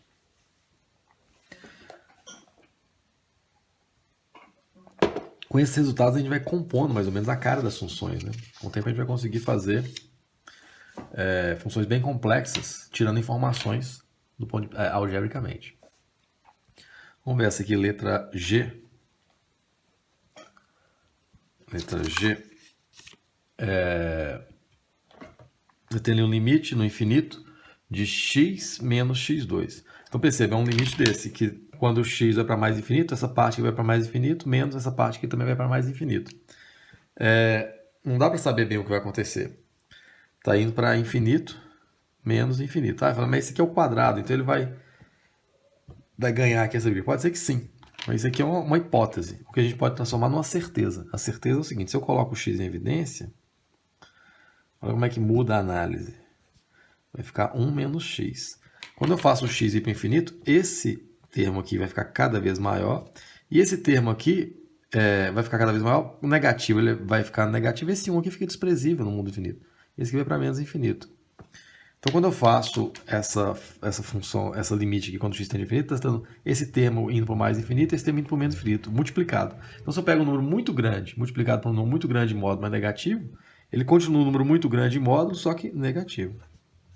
Do ponto de vista gráfico, não sei bem o que está acontecendo, só para saber quando o x fica grande, o y fica pequeno. Então, a função deve estar fazendo algo assim, ó, afasta indefinidamente para baixo. Quando o x cresce, o y vai lá para baixo, vai para o menos infinito. Bom, isso aí foi uma revisão de limites que a gente fez, do que a gente viu até agora, as funções que a gente viu até agora, onde você pode tirar as dúvidas que você pode estar tendo aí na parte básica, sugestões de vídeos, bibliografia. Na parte da manipulação algébrica, tem que saber como fazer aquilo, não pode fazer operações algébricas erradas, porque isso atrapalha muito. Talvez você entende o conceito de limite, mas na hora de operar com ele você erra coisas que são básicas. Então quem tiver com dúvida nisso tem que se empenhar aí nesse início de curso para tirar essas dúvidas nesse material de apoio que eu tenho falado, e pode colocar dúvidas também lá no fórum.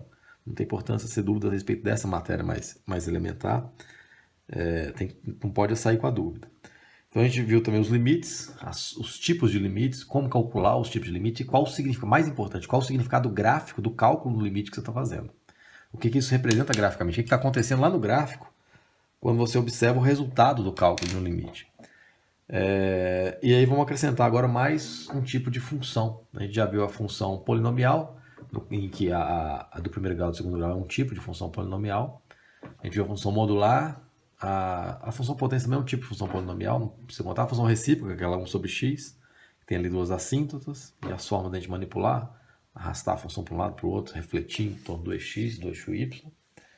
Eu acho que foram essas que a gente viu até agora. Vamos ver agora a função exponencial. Função exponencial é aquela em que a variável está na potência. Por isso que ela é exponencial. É uma função desse tipo aqui. Antes de seguir, vamos fazer uma revisãozinha muito rapidinho aqui sobre as propriedades da potenciação. Você tem potenciação, você tem um A elevado a um N igual ao B. A gente disse que esse A aqui é a base. Esse N aqui é o expoente. E esse resultado aqui é a própria potência. Se você tem uma multiplicação de potência de mesma base, você tem um A vezes um E elevado a um M vezes um A elevado a um N. Você conserva a base, soma os expoentes.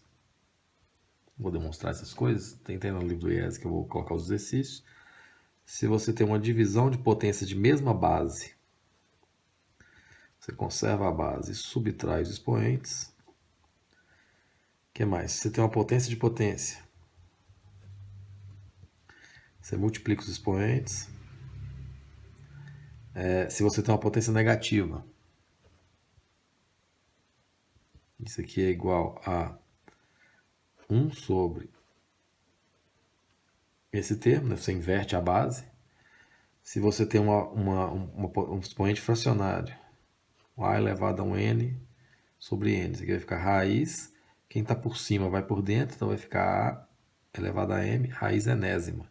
Esse aqui é o índice da raiz, esse aqui é a potência que vai ficar lá dentro. O que mais tem? Então, se você tem, por exemplo, 5 elevado a 2 terços, isso aqui é raiz de 5, esse aqui é a potência que fica lá dentro, quem está por cima vai por dentro, errado. Quem está por cima vai por dentro, vai ficar raiz quadrada, vai ficar raiz cúbica, que é o índice, de 5 ao quadrado. Quem está por cima vai lá dentro. Eu acho que é isso. Potência, tá, divisão. Mais ou menos essas são as propriedades básicas da manipulação com potência. Mais ou menos vocês já trabalharam bastante, né? É daqui que vai sair a função exponencial. A função exponencial, que tem essa fórmula,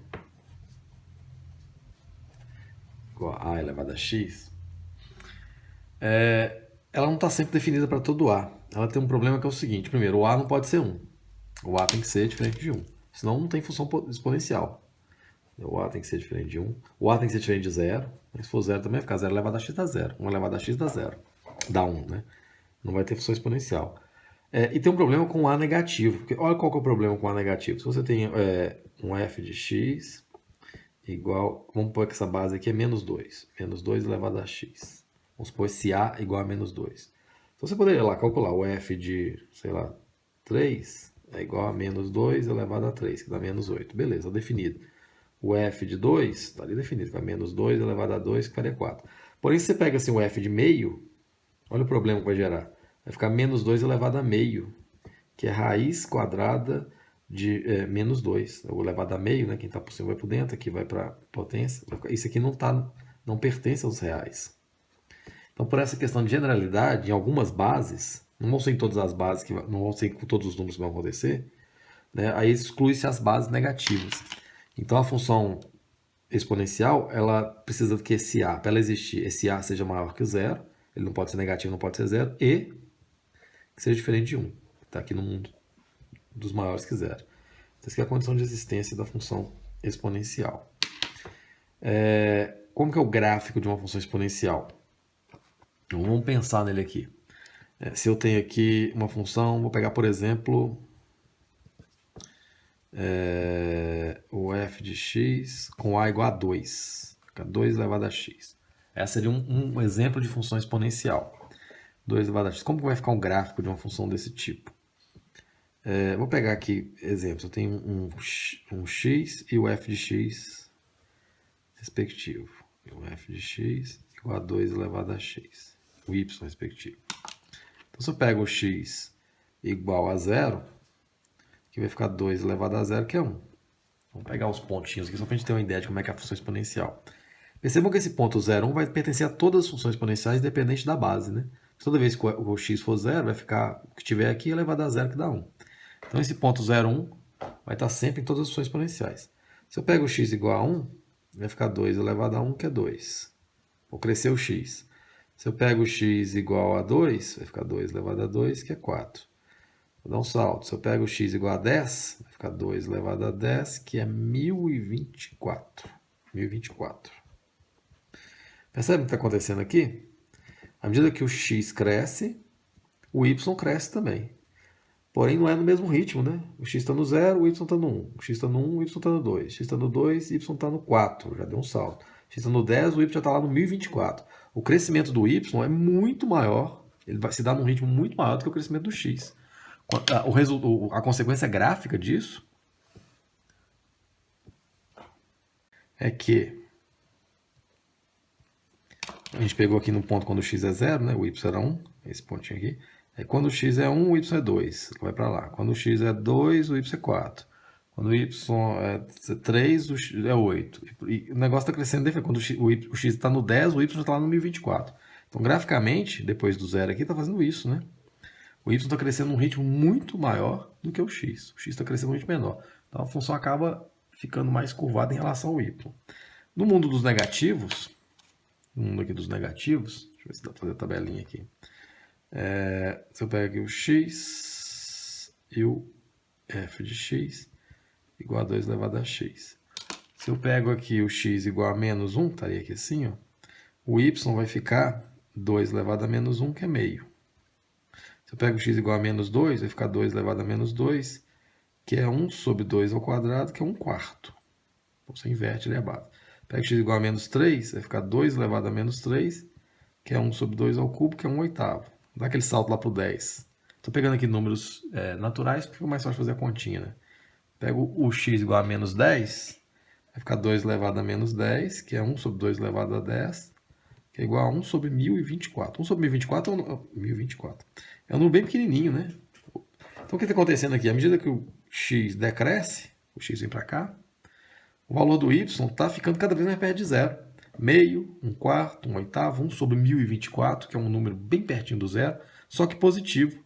O y está indo para zero, só que positivo. E perceba, se eu pego, por menor que eu pegue o x, se eu pegar o x igual a menos 1 bilhão, vai ficar 1 sobre 2 elevado a 1 bilhão, vai ser um número muito pequenininho, né? 0,0000, mas ainda assim maior que zero. Então, à medida que o x está vindo para cá, está indo para o menos infinito, está indo aqui para o menos infinito, o y está indo cada vez mais perto de zero. Deixa eu pegar um papel branco aqui para a gente colocar essa informação.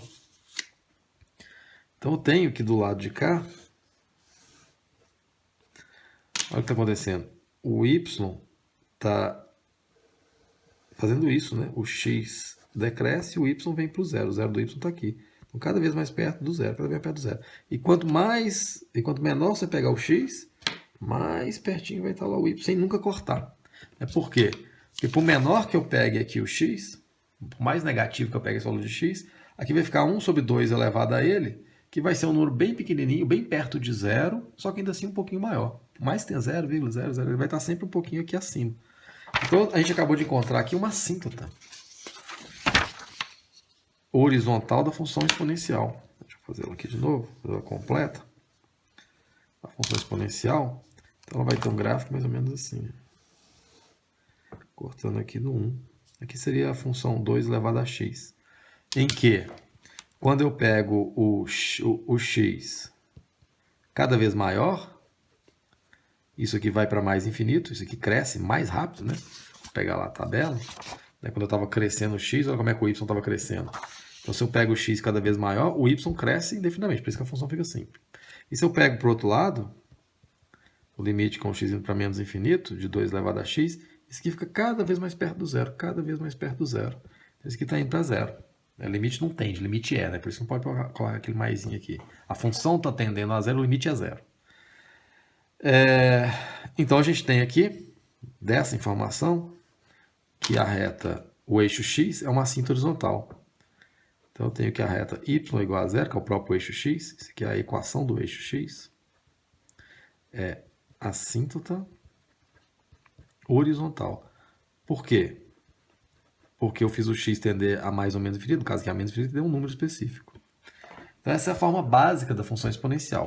O que mudaria nela se eu tivesse feito, ao invés de 2 elevado a t, 3 elevado a x? Se eu tivesse usado a base, eu usei aquela base a igual a 2, se eu tivesse usado a base a igual a 3, a função ficaria f de x igual a 3 elevado a x. Mudaria que quando eu pegasse um valor de x cada vez maior, o valor do y ficaria maior ainda. Enquanto o x está aqui no 2, se eu pegar aqui, por exemplo, o x igual a 2, essa aqui vai ficar 2 ao quadrado, que é 4. A 3 vai ficar 3 ao quadrado, que é 9. Então ela vai estar depois, né? Se eu pegasse o 3 elevado a x, ela ficaria assim, ó. Ela subiria mais rápido. E pelo mesmo motivo, ela decresceria mais rápido. Ela iria para o zero mais rápido. Ela ficaria algo assim, aproximando, não, sem cortar, mas cada vez mais perto do... Deixa eu fazer uma arrumadinha aqui. Vou fazer as duas juntinhas. Então, enquanto a 2 elevado a x seria algo assim, ó.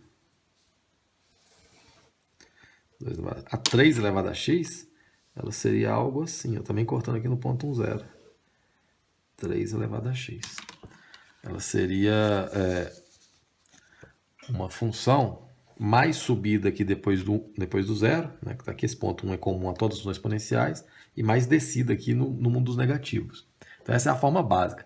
Tem uma base especial que a gente vai trabalhar esse número com mais detalhes na próxima aula, mas é uma base que é a base mais importante no cálculo, que é o chamado número de Euler.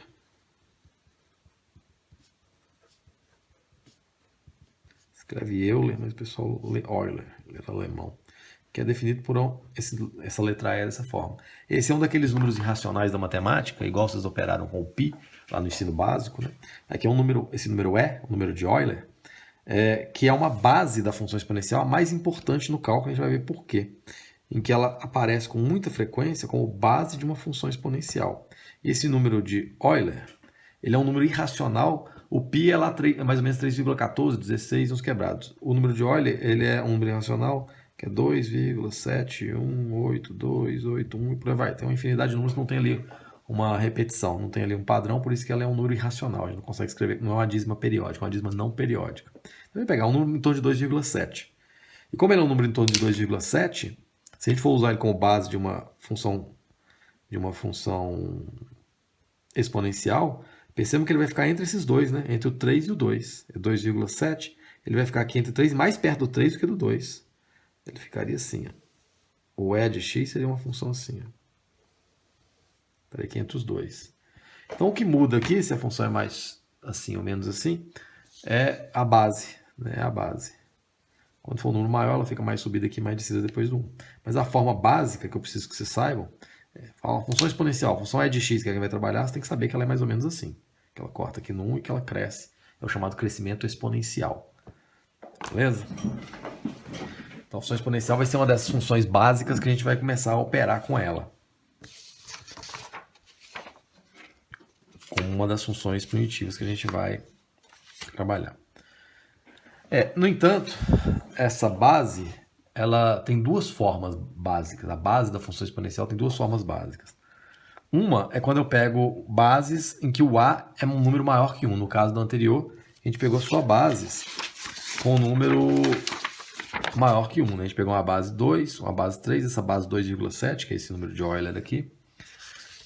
No entanto, quando a base está quando esse A está entre 0 e 1, a forma da função básica muda.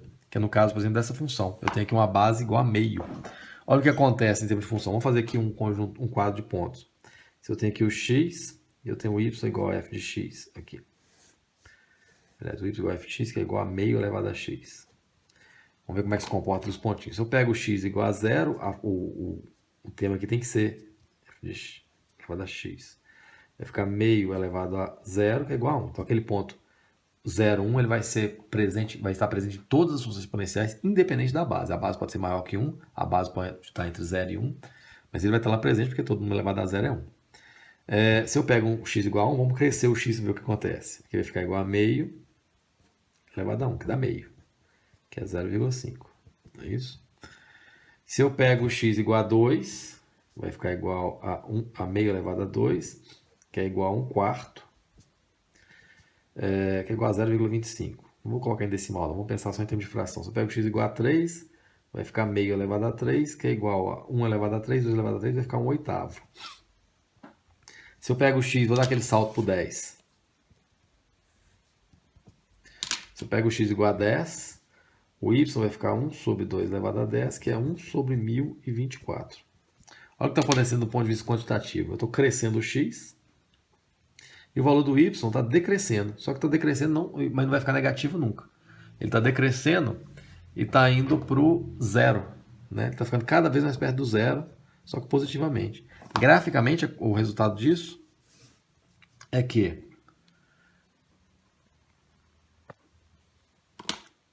graficamente, quando eu faço o x crescer, o y está indo para o zero. Então a função está 0,1 fazendo isso aqui. Ó. Aproximando. X cresce, o y vai para o zero. O zero está aqui. E se eu pego um valor... Se eu peguei o x maior que zero, vou pegar o x menor que zero agora. Se eu pego um x negativo,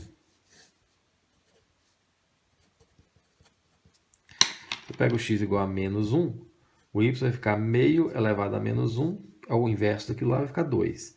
Eu pego menos 2, vai ficar meio elevado a menos 2, o inverso vai ficar 2 elevado a 2, que é 4. Se eu pego menos 3, vai ficar meio elevado a menos 3, vai ficar 2 elevado a 3, que é 8. Vou dar o salto lá para o 10. Eu pego x igual a menos 10, o x caminhando nesse sentido, vai ficar meio elevado a menos 10, que vai dar 2 elevado a 10, que é 1024. Peguei esses números específicos porque eles ficam fáceis da gente analisar. Então, estou fazendo o x ir para menos infinito, ele está cada vez menor, e o valor do y está o quê? Está aumentando exponencialmente, está explodindo em valor. Então, faço x ir para menos infinito, o valor do y faz isso. Então, graficamente, está acontecendo isso aqui. Ó. O valor do x decresce, vai para o menos infinito. O valor do y explode, aumenta de valor. Então ela tem essas duas formas básicas. Deixa eu pegar aqui. Se você tem o que vai determinar ali a forma do A, tem uma folha aqui, que vai determinar ali a forma básica da função, vai ser aquele A. Se eu tenho um A maior que 1, a forma básica dela vai ser assim, né? Vai variar se ela é mais subida, mais descida, aproxima mais rápido do eixo, menos, mas a forma básica vai ser essa. Então toda função exponencial com A maior que 1 vai ser desse tipo. E se eu tenho um A entre 0 e 1, a forma básica vai ser assim. Todas elas cortando aqui no ponto 0,1. Aqui não encosta no eixo não, porque um desenho ficou ruim. Vem aqui, aproxima, sem nunca cortar. Aqui seria uma função em que o A está entre 0 e 1. Que seria uma função exponencial com essa base. Então essa é a forma básica das funções exponenciais. Lembrando que a função exponencial que a gente vai mais trabalhar é aquela que tem como base o número de Euler, que tem uma forma básica assim. Ela é um tipo dessa aqui. A função f de x, essa que eu preciso que vocês saibam ela no automático, elas têm sempre essa forma, cortando aqui no 1, onde esse é um número em torno de 2,7. É isso aqui que é o importante para a gente saber o gráfico da função exponencial. Vamos operar um pouco então com as expressões exponenciais para a gente poder aprender a manipular isso de forma mais tranquila. Vamos usar esses resultados então para a gente fazer o gráfico dessa função aí. Eu quero esboçar. Esboço é um gráfico qualitativamente correto, né? Que tem as mesmas características do gráfico original. Essa função é 3 menos e elevado a x, ou e de x. Número de Euler elevado a x. Bom, a gente vai usar aquela estratégia de transformação de gráficos, que a gente viu umas aulas para trás aí. E a ideia é você sair de um gráfico mais elementar que você conheça e operar com a expressão até você conseguir um gráfico mais complexo. E o gráfico mais elementar relacionado a esse aqui é a própria função e de x. A gente acabou de fazer ela, o gráfico dela. A gente vai transformar a partir desse aqui. Essa aqui é a função e elevado a x, que corta aqui no 1. Eu quero chegar nessa. Perceba que para ficar igual a ela está multiplicada por menos 1. Então, se eu chamo essa aqui de um a de x igual a elevado a x, eu vou chamar de a de x só para a gente ir fazendo a, b, c na sequência do que a gente quer. A função que eu quero, ela tem isso aqui multiplicado por menos 1. Então, eu vou construir uma segunda função, um b de x, chamar de b de x, que é igual à anterior, multiplicado por menos 1. Ou esse b de x vai ser igual a menos e de x. Então vai ser isso aqui multiplicado por menos 1. Do ponto de vista gráfico, a gente sabe o que acontece. Quando eu multiplico uma função por menos 1, ela reflete em torno do eixo y. Lembram disso na última aula? Não, ao contrário. Ela reflete em torno do eixo x, ela vai para baixo. É quando você troca o x por menos x que ela vai para menos y. Então é como se o eixo x transformasse no espelho. Então a função faz isso. O que está em cima vai para baixo, está embaixo para cima. Ela vai fazer isso aqui, ó. Cortando aqui no menos 1. Esse aqui vai ser o menos e de x. E finalmente, chegando na função que a gente quer, qual a relação dessa função b de x com o que a gente quer? A gente quer somar 3, né? Eu vou construir uma função c de x, que é aquela anterior, b de x, mais 3. Por que mais 3? Porque eu quero que fique igual a essa. Eu estou caminhando para ficar igual. Ou essa função c de x vai ser igual a b de x, que é menos e de x, mais 3, que é exatamente o que a gente quer. A gente pode escrever isso aqui na forma que está ali, né? 3 menos e de x é essa função. Só que eu tenho uma relação agora entre o b e o c, porque o c é a função b mais 3, ou seja, eu vou subir a b de 3 unidades e chegar na função que eu queria.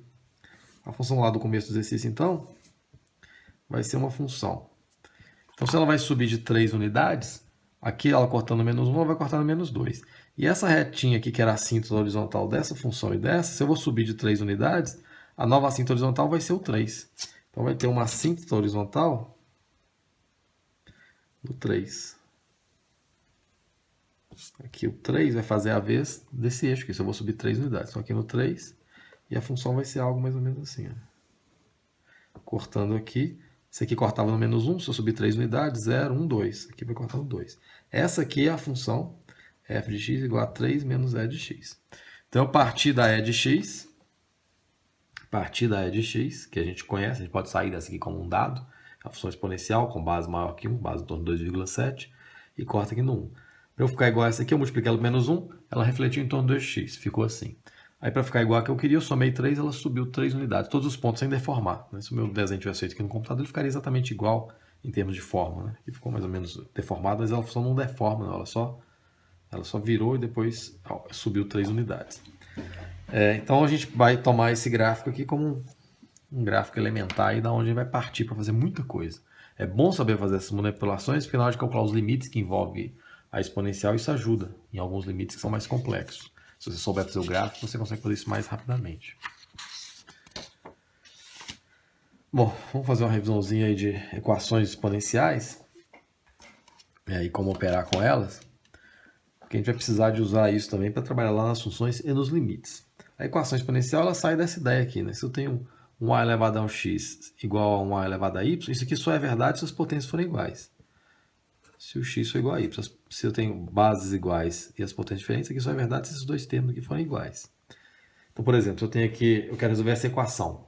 Tem um 4 elevado a x e um 32 igual a 32, eu posso colocar isso aqui em potência de mesma base. Por exemplo, eu posso fatorar aqui o 4, que vai ficar igual a 2 elevado a 2. 2 elevado a 2, elevado a x, esse x já estava lá.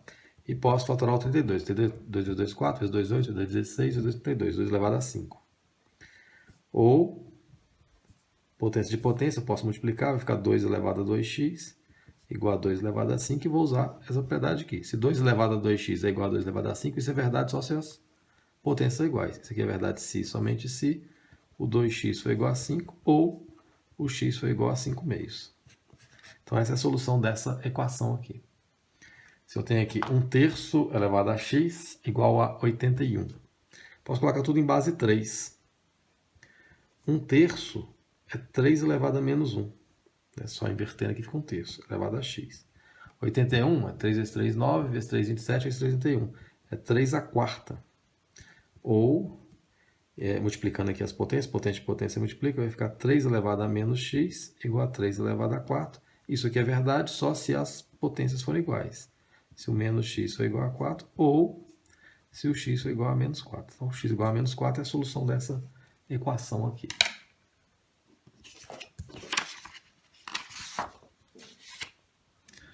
Vou fazer essa equação aqui. Percebam que essa é diferente por quê? Porque nem tudo aqui está na mesma base, né? Aqui tem base 2, aqui tem base 3, aqui tem base 2. O que eu posso fazer aqui é o seguinte, percebendo que esse 2 elevado a 2 elevado a x pode ser escrito como 2 elevado a x elevado a 2. Né? Se eu multiplicar as potências aqui, volta aqui de novo. Menos 9, 2 elevado a x, mais 8 igual a 0. Então tem uma estratégia algébrica para esse caso aqui, que é o seguinte, como 2 elevado a x é o que envolve a variável aqui nesses dois termos, eu posso introduzir uma incógnita, uma variável aqui extra, e depois voltar para o x. Se eu chamo de y igual a 2 elevado a x, isso aqui vai ficar, colocando y no lugar de 2 elevado a x, vai ficar y ao quadrado, menos 9 vezes y, mais 8 igual a 0. E aqui eu fiquei com a equação de segundo grau. Posso usar a fórmula de Bhaskara. O delta vai ficar igual a 9 ao quadrado, 81, menos 32, 4 vezes 8, que vai dar 49. Então vai ficar y igual a menos 9, 9, mais ou menos 7 por 2. Então vai ficar igual a 7 mais 9, 16 por 2, 8. E 9 menos 2 por 2, 1. Então tem esses dois valores. Voltando lá para a variável, quando o y for igual a 8, lembrando que o y é igual a 2 elevado a x, então vou ter 8 igual a 2 elevado a x. Ou, vou ter 2x igual a 2 elevado a 3, o 8 é 2 vezes 2, ou x igual a 3. Então essa aqui é uma solução. Quando eu tiver o y igual a 1, vai ficar 1 igual a 2 elevado a x. 1 eu posso escrever como 2 elevado a 0, né? Vou trocar aqui de lugar. Vai ficar 2 elevado a 0, que é igual a 1. Então, mesma base, x igual a 0. Então, essa equação aqui tem duas soluções. Ela é verdadeira quando x é igual a 3 ou quando x é igual a 0. Então, uma estratégia aqui de introduzir uma outra variável para a gente poder solucionar como uma equação de segundo grau. Inequações exponenciais. Você já viu a função, a equação e a inequação. No mesmo sequência que a gente viu as outras, né? A inequação exponencial ela tem uma particularidade que a gente tem que tomar cuidado aqui. O gráfico vai ajudar a gente a ver isso. Se eu tenho aqui um a elevado a m maior que um a elevado a n, olha o que pode estar acontecendo. Se eu penso aqui que esse a é um número maior que 1, se eu penso aqui que esse a é um número maior que 1, a gente sabe fazer o gráfico. O gráfico é algo mais ou menos assim.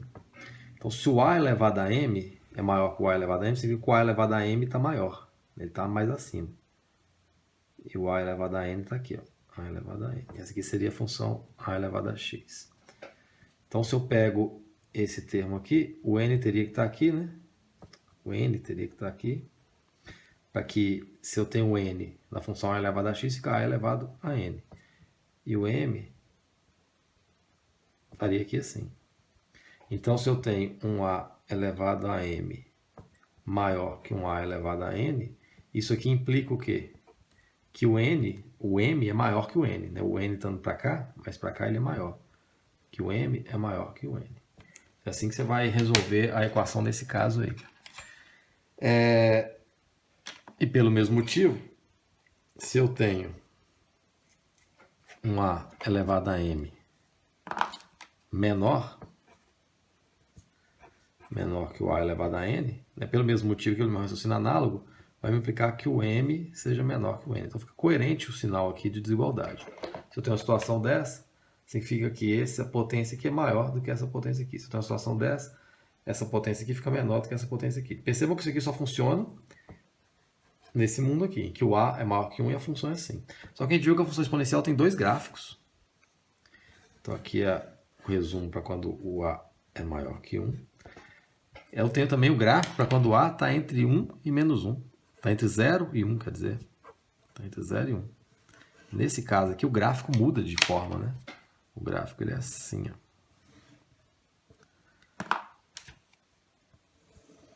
Cortando aqui no 1 também, cortando aqui no 1 também. E observe nesse caso aqui, se eu tenho uma situação dessa do tipo a elevado a m maior que a elevado a n, significa que ele está mais em cima aqui, né? Pegando aqui a função como a elevado a x, isso aqui seria a elevado a m é maior do que a elevado a n, lá na função, o m estaria aqui, que é a potência desse valor, e o n estaria aqui, ó. E o que acontece? O m está mais para cá. Nesse caso aqui, o m é menor. Enquanto aqui o m era maior, o n aqui é maior. Isso aqui é verdade se somente se o m for menor que o n. Então, troca o sinal da desigualdade, quando as bases são iguais, se o a está nesse mundo aqui. E pelo mesmo raciocínio, se eu tenho um a elevado a m menor que o a elevado a n, isso aqui também troca o sinal. Isso é verdade se o m for maior que o n. Troca o sinal aqui, ó. Então, se você tem uma base aqui entre 0 e 1, a inequação vai trocar o sinal de desigualdade. Por causa dessa diferença aqui, que acontece na hora que a gente vai esboçar o gráfico, para a diferença de quantidades, né? Vamos fazer um exercício. Vou virar aqui.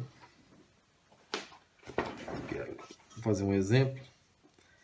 Eu quero encontrar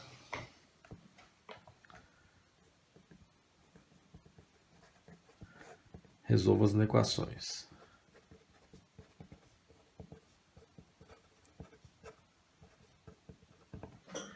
Nessa equação que eu vou fazer a primeira aqui.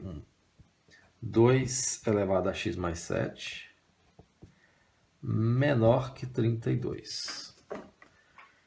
Então a base ali que eu vou reduzir vai ser 2. Ou eu posso pegar o 2 elevado a x mais 7 menor que 2 vezes 2, 4, vezes 2, 8, vezes 2, 16, 82. A 2 elevado a 5. O que eu tenho que observar aqui é o seguinte, a base, no caso aqui, o a é maior que 1. Então cai naquele primeiro caso. Cai nesse primeiro caso aqui, ó. O a é maior que 1. Então o sinal fica coerente. Fica exatamente igual. Então se eu tenho aqui o esse termo maior que esse, menor que esse, só é verdade se isso aqui for menor que isso. Isso aqui é verdade se somente se o x mais 7 for menor que 5. Ou subtraindo 7 dos dois lados, vai ficar o x for menor que menos 2. Então essa é a solução dessa equação. Letra A. Letra B, eu tenho aqui um meio elevado a x mais 1 maior ou igual a 4 elevado a x mais 3. Então perceba que eu posso trabalhar de duas formas. Ou eu posso trabalhar com essa base aqui sendo igual a meio ou igual a 2, que eu posso inverter ela. Vamos trabalhar com ela igual a meio. Então a primeira coisa que eu tenho que fazer aqui é que se eu tenho aqui um meio elevado a x mais 1, eu tenho que fazer essa base aqui também ter relação com o meio. Isso aqui é 2 ao quadrado elevado a x mais 3. Para ter uma base igual a meio, eu vou trocar o sinal de desigualdade.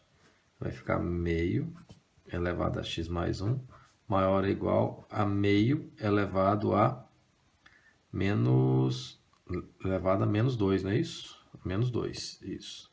Se eu inverter aqui, vai ficar igual. Aqui, como é uma potência dentro de um parêntese, né? Eu posso escrever isso aqui ainda assim, ó. Vai ficar meio elevado a menos 2 elevado a x mais 3. Percebe que se eu levo a menos 2, 1 vai dar 1. Se eu levo menos 2 aqui, vai ficar o inverso de 2, que volta aqui de novo. Então vai ficar 1 sobre meio, né? Volta aqui de novo. Estou multiplicando essas potências aqui, x mais 1. Multiplicando essas potências aqui, vai ficar meio elevado a x mais 1 maior ou igual a meio elevado a menos 2x menos 6. Então eu operei aqui, eu poderia ter feito esse aqui virar 2 e trabalhado assim. Mas eu preferi transformar isso aqui em meio, para a gente poder trabalhar com aquelas funções onde que o a está entre 0 e 1. Então, nesse caso aqui, como eu tenho as bases iguais, e a base ela é menor que 1, eu vou inverter o sinal de desigualdade. Então, vai ficar x mais 1, ao invés de ser maior ou igual, menor ou igual a menos 2x menos 6. Ou, vai ficar igual, está saindo aqui, não está saindo no vídeo ainda, vai ficar 3x, né, passando para cá com o sinal trocado, menor ou igual a menos 7, x menor ou igual a menos 7 terços. Aí a desigualdade resolvida, x menor que 7 terços. Então, moral da história, no caso das inequações, a gente tem que operar observando bem a base. Dependendo da base, vai ter mudanças aqui na inequação. Então, a gente viu a função exponencial, fiz uma revisãozinha aí de potência, como que a gente extrai ela. A gente só apresentou aqui o número de Euler, aquele número em torno de 2,7.